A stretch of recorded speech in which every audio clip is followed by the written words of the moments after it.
Hello, everyone. Welcome to Nails and Beauty Talk. I am your host, Asia the Bird. Today, I have a very special guest with me today. She is a digital artist. Please welcome Daiyanna Artistry. Hello, Daiyanna, and welcome to the show. Hi, how are you guys? Hello, hello, hello. So, I want to go ahead and ask, where are you from and how'd you get started in art? I'm actually from Maryland, Capitol Heights, and I got started in art when I was really young, when I was 5 years old. Me and Mhm. my older cousin used to have what we call art fights, where we would draw a picture and then we would ask our grandmother which one who drew it better. And grandma could never choose who drew better. But then years later, I recently found out she said it was me. Wow, wow. Yeah, that's really, really cool. Now, what were like your influences in terms of artists, like, or cartoons growing up? For me, it was definitely Disney. I was into anime. What was that? It was Dragon Ball Z, Yu Yu Hakusho, and mostly I like Western cartoons and Japanese cartoons. So I have a Mhm. mixture between everything with that. And my style kind of fluctuates because I don't really like to limit myself with what I have right now because I like to choose maybe I'll like this, maybe I'll like that. So I just like Mhm. to experiment and see if I would like something different. Mhm. Yeah, right, exactly. Now, are you fully self-taught or did you go to art school at all to learn art? Like, which one are you in? I am mostly self-taught, but I did go to high school and I was in VPA, Visual Performing Arts, and I was in the art program for that. But other than that, no, I'm mostly self-taught. But I do want to attend college for animation and illustration Mhm. to write my own stories. Mhm. Yeah, that's really, really cool. Like what school do you have in mind, or are you still kind of like deciding possibly? Right now, I'm still deciding, but the main goal is Ringling, which is the top one. Aim high, aim high. So I was like, maybe Ringling, because that's the one I want to go to. And I think there was one in Savannah, Savannah, the College of. I'm honestly not sure how to pronounce. Yeah, Which, Savannah College of Art and Design yes, on my yes, shirt.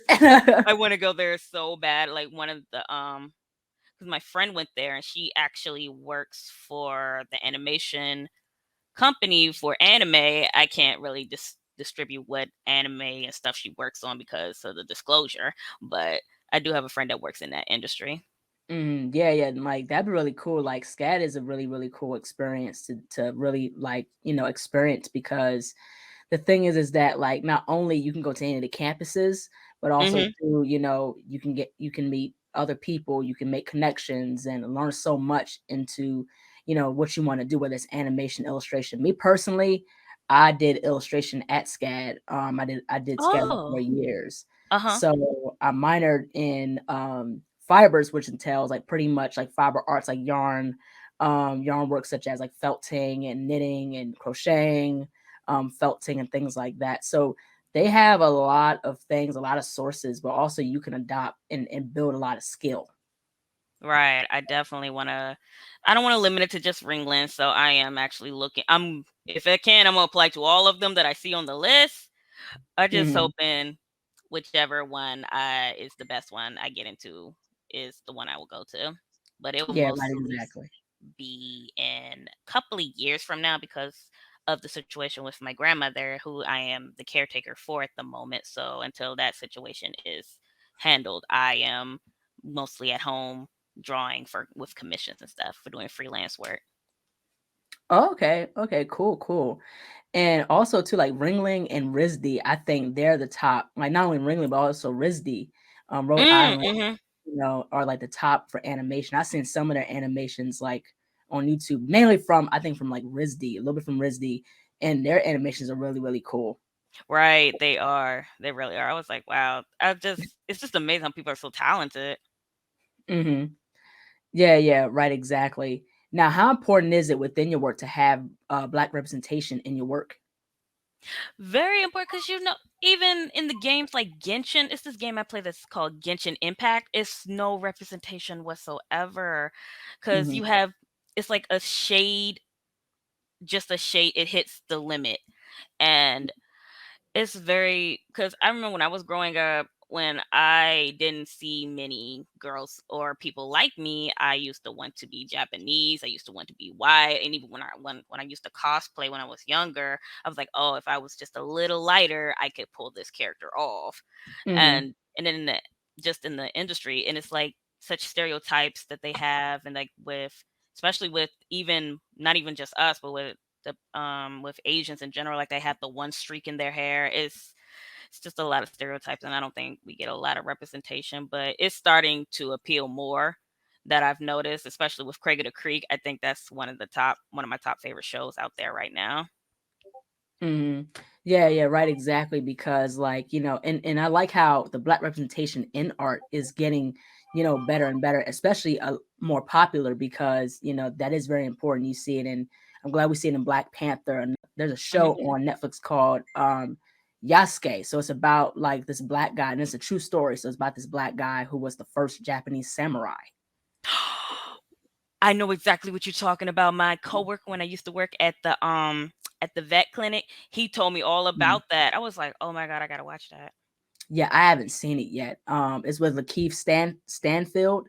Mhm. Yeah, I mean the dude is not Japanese, but he's black. Like he's the first black samurai. I wanted to go ahead and correct myself on that. But yeah, but I like how we're showcasing black representation, especially in like animated movies too. You Right, know definitely. that's something that's really cool too. Like another platform that I really that I like, it's like a kids platform and it's called Gracie's Corner. And Gracie's Corner is about like this little black girl teaching other little kids how to do ABCs, how to Mm. like sing different songs, and like the songs are a bop. So and it's like this daddy daughter duo that are behind Gracie's Corner. Wow, that's really amazing. And speaking of that, you're talking about black representation in art. I remember it was I want to say 2 years ago that the first ultrasound, like the sonic of the inside of a pregnant woman's stomach, was a African American infant. And I Hmm. was like, they've never seen that before. And I was like, and it never dawned on me that I've never seen that before. And I was like, that's actually really concerning that we don't see enough representation of everybody. Is very concerning for me. Yeah, yeah, yeah. I think we still have some way to go in terms of that representation. Mhm. The whole thing is also too, I want to definitely get into your freelance work. So what type of freelance work do you do? Mostly, I am a creature, furry, and humanoid based artist right at the moment because I actually grew up with Pokemon. I've grew up with Sailor Moon. I've grew up with Teen Titans. I've grew up with humans and creatures. So I actually like to draw cute things, and sometimes I'll go into the creepy zone. I don't have a set aesthetic at the moment, and I don't think I ever will, but I like to experiment and be a jack of all trades, if you will. Yeah, yeah, right, exactly, most definitely. But I definitely want to talk about TeeCon Convention because that's where me and you first met. Yeah. So I definitely want to ask, like, what got you like interested in terms of taking part in TeeCon, especially you were doing something for the Artway Alliance. So I want you to talk about that as well. Right. The I haven't heard of TCON until Artway Alliance, actually. It's an organization I'm in to educate students in various subjects of education through popular media and techniques like art and things like that, and even writing. I think we're going into writing too. And what you saw that I did, the creator and owner of Artway Alliance, excuse me, Eric. Sorry, Eric. Mhm. Um, the creator of Artwood Alliance, Eric, actually invited me to come because like you saw, I did draw those pictures of the ladies with the game council heads. So he Mhm. invited me to come out there to showcase those since I was the designer. Mhm. Yeah, yeah, yeah. That's really, really cool. Now, I think he did talk about in terms of like what you guys do to the Artway Alliance. I don't know, because there was like this information about like people can get scholarships, from like Mm. doing video game tournaments. So can you explain a little bit more about that possibly? I can't really go too deeply into that because I don't think we've really hit that point yet. We're still trying to network and get out there more, but that's one of our main goals to make happen for Our Way Alliance. Okay, yeah, that's really, really cool. Now, in terms of just with the women with the game console heads, like what is the whole goal behind creating those characters? Are you showing representation in terms of like black women and girls who play video games? Yes, definitely. It was Eric's idea, and he came to me with the idea and asked for me to design those characters. I personally would rather redesign them, honestly, because I was in a rush at the time because I had to take care of my grandmother, so I ran out of a time limit. But I did have more ideas to incorporate more culture into the designs instead of just, making them pretty and aesthetically pleasing to look at. I actually wanted to go deeper into their designs and add more personal um, representation for Black girls and different cultures alike, since they are based on different game sets, genres. I wanted to go more into that. Mm. Yeah, yeah, that's totally understandable because what I've seen like from the illustrations you did, it looked like from like fighting games like Tekken or like Yeah. Virtual Fighter 4 or something like that. Yeah, it was from one's pilot games, one's fighting, and the other one was sword fighting, I think. Okay, cool, cool. Now, what has been your experience like doing like commission work? Starting out, it was a little rocky because I didn't have the grasp of professionalism, so I was like, okay, I can do whatever and take my time on this, and I took my time on that, and I got called out for that, so that was bad. And I actually have had that issue not not too long ago, but it was like I want to say a couple of years back, but I was going through a rocky place at the time. Right. So with that, I've actually learned how to limit myself and know when I can take and what I can't take. Mm, And commissions have actually helped me learn how to be more professional mm-hmm, when in terms of how I present myself, how I advertise myself, how I go about just in general being presentable. Because mm-hmm, if you can talk all day long, but if you can't deliver the service, it's bad on your representation. mm-hmm. Yeah, right. Branding is absolutely important. Now, how Right. much did you usually charge like in terms of commissions?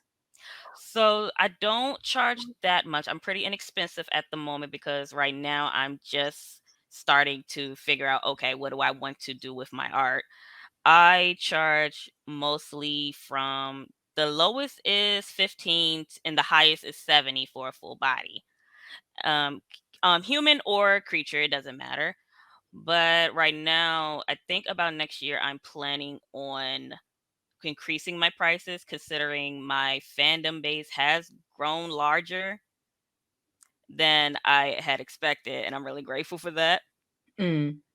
Yeah, yeah, yeah. That's really the thing. Like that's the same thing I've kind of like struggled with like pricing, with my Mhm. artwork and stuff like that. I do nails, so like with pricing with that, like I kind of started like a little inexpensive, but I'm like, okay, let me charge a bit higher so that way because Right. the thing is, with any type of artwork, whether it's nails or like doing like digital art and things like that, you're gonna have to charge your work because these take time. It don't take like 15, 20 minutes. Exactly. These take hours to do. It takes time and your energy, and then sometimes things happen and you get drained, and it's like you get a burnout. You do need to pay for your time and worth because it's kind of scary. Like, oh, what if nobody will buy it? And some people won't. Some people will. It's just a gamble. You just gotta know what you want to sell and what you want to price it as, and stick to it, regardless of people want to buy it or not. Yeah, exactly. But also understand your target audience too. Right, Of, definitely. of where you dedicating your stuff to. And the thing is that with art school, like I like and I love art school, but the thing is that like just more on the business end, we could have been taught that a bit more. Yeah. That way we pretty much know how to run a business, how to price things, things to look out for, especially with finances, taxes, and stuff like that. Yeah, they should definitely teach that and how to. And if you decide to not even want to go to a company, they should really teach you how to be a freelance artist as well. Yeah, that's the thing, because you want to be as prepared for the art business thing, for the art business aspect as it is with just creating art physically. Right, and exactly. And it's like people say, art's not really gonna take you far, but people don't realize art's really kind of mostly everything we do, like shoes, designing, computers, everything's literally made from art. So it's had to have a design first to be made. So Yeah, art's yeah, kind of very important. yeah, yeah, exactly. It's applied to like literally almost every industry. Exactly. Yeah, so that's the whole entire thing with that. Now, what is like some of like your favorite programs to use when doing like art? Clip Studio and Paint Tool Sai at the moment. And I Mm, want to it's an animation program. It's a little pricey for me, so I can't use that. And it's for mostly professionals. So right. I have that in my bookmark for a goal to achieve. But I can't remember the Mm. name of it. But if I do, I will come back to you and tell you. But I definitely only use Clip Studio and Paint Tool Sai at the moment. Okay, yeah, yeah, I heard some people using Paint Tool Sai and Clip Studio Paint. You know, there's like programs I use Mhm. like which is like Adobe Illustrator. I'm using Affinity Designer for right now, but you know, I'm gonna jump back onto Adobe Illustrator. But Adobe Illustrator is one of the other programs that I really like Right. because you can do not only vector, but you can also do repeat patterns and things like that. You know, with Mhm. Affinity Designer, you only pay $50 and you have the program for you don't have to pay every month. So that's cool where people are making alternatives to Adobe. You don't have to spend 200 $300 on one of their programs. Yeah, it was very expensive for me too. I was like, that's why I stopped using it. But I want to get back into it because it seems like it's more equipped to different variations and different varieties of brushes and things like that. Because the only reason I use Sai is because of the stabilizer on it. I really Right. like the stabilizer on it. Clip, I'm not too big on the stabilizer, but it has a lot of different brushes and variety of stuff. So that's why I switch when I want to do something. I'll draw in Sai and then I'll switch to Clip to add the effects. Yeah, right, exactly. But the thing also with SCAD too is that you can use Adobe like the all 4 years of being in school, so you use it for free while you're in school. What's it called? It's like Adobe Creative Cloud, so they'll give you like the whole Adobe suite, while you're in SCAD. I know exactly what you're talking about because I had it when I was in graphic design school for I think like 4 years back, and they let me have the whole not side, the whole Adobe programs for nothing, and I was like, wow, this is great. Yeah, yeah. With being at scale, they give you the whole Adobe suite during Hmm. your 4 years, and I think you can have it like a little bit after you graduate, but then it's going to expire because you're not in the school, so that's Right. what Yeah. happens. So you'll have like whatever time you have, and then it just expires because you're not at school no more.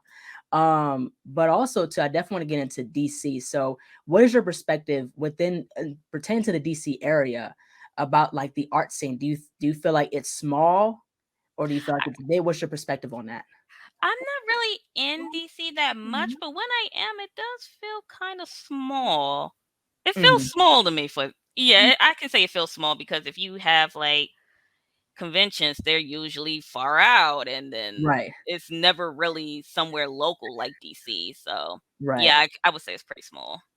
Yeah, yeah, I would say the same thing because it's not as big as, like, Mhm. New York or, like, LA, you know what I mean? So Yeah, and it's not that many art schools here either that you can mhm, just go to. Like, yeah. I think the art institution is the only one, but just Yeah, yeah, it's like the DMV has, like, the Maryland Institute of Art, and then it's, like, Corcoran that's in DC. I never heard of that one. Yeah, Corcoran is, like, another art school that I was looking at before I even got into SCAD a little bit, but I was like, "Nah, Right, it's like, my yeah, friend no." hated art institution. He hated it. I was like, he said it was very bad, Oh, and was that's it what I because, was. like, the classes and stuff or, like No, just the school in general. I think they were getting sued too at one point. whoa. Yeah, Yeah, yeah, that's very interesting. right. I was like, and that was where I was going to go too. I was like, well, it's close, so let me just go there. But then he told me not to go, and I was like, oh, okay, say less. Right, hey, you gave me that warning. Right, like I will. I hear you. Yeah, yeah, I hear you. Yeah, yeah.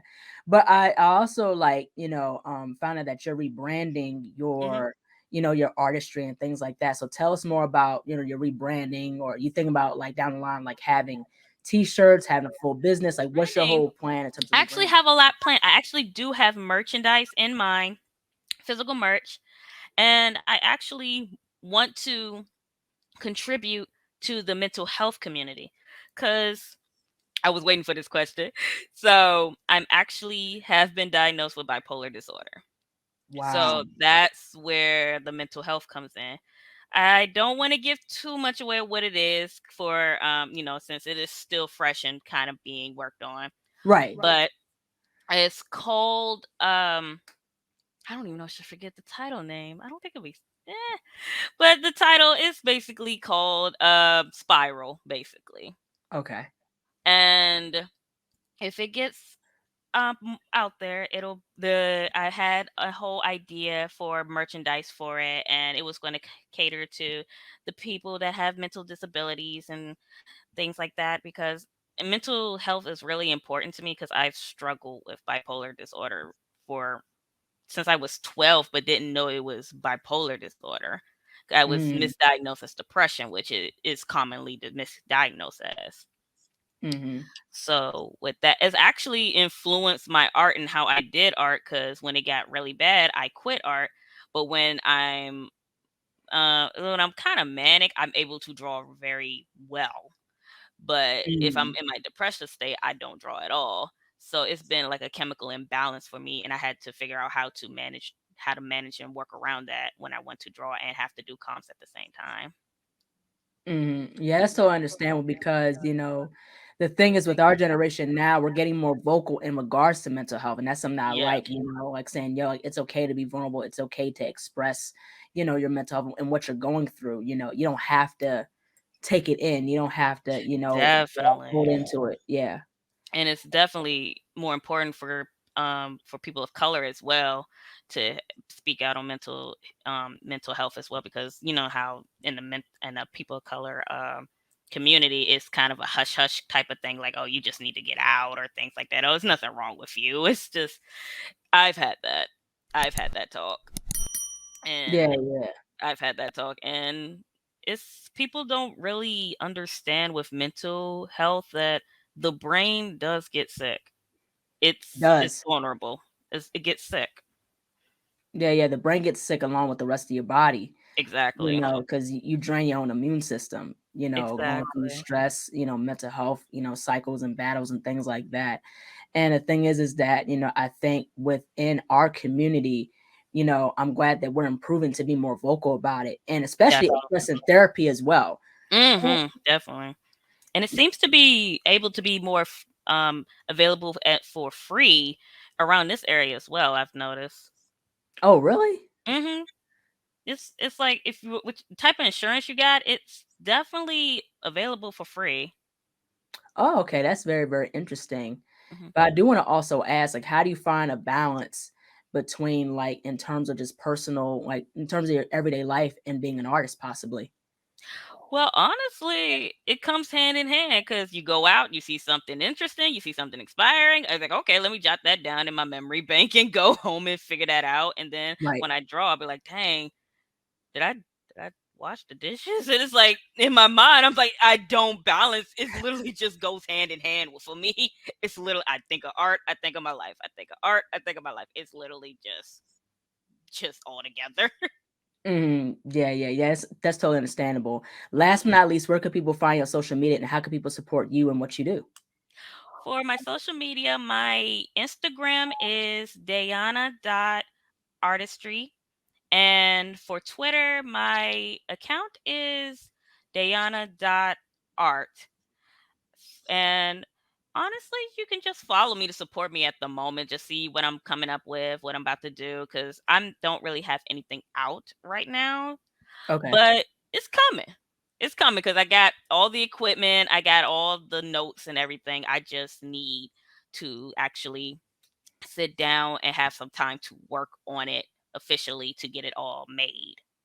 Yeah, yeah, most definitely. Well, thank you so much, Diana, for jumping onto the show. Thank Keep up the you. Keep up the amazing work. I'm glad to have met you at TeeCon Convention, and TeeCon was fun. It really was. It was great. I didn't think I would have that much fun as I did. Yeah, yeah, it was really, really fun. Well, thank you so much again. Take care. You too. Thank you. Bye-bye. Hello, everyone. Thank you so much for watching. Please like, comment, share, and subscribe to the channel. Be sure to click the bell for notifications. Also, follow me on my social media platforms and visit my website, asiaticbird.com, and be on the lookout for more interviews to come very soon. Take care and stay beautiful.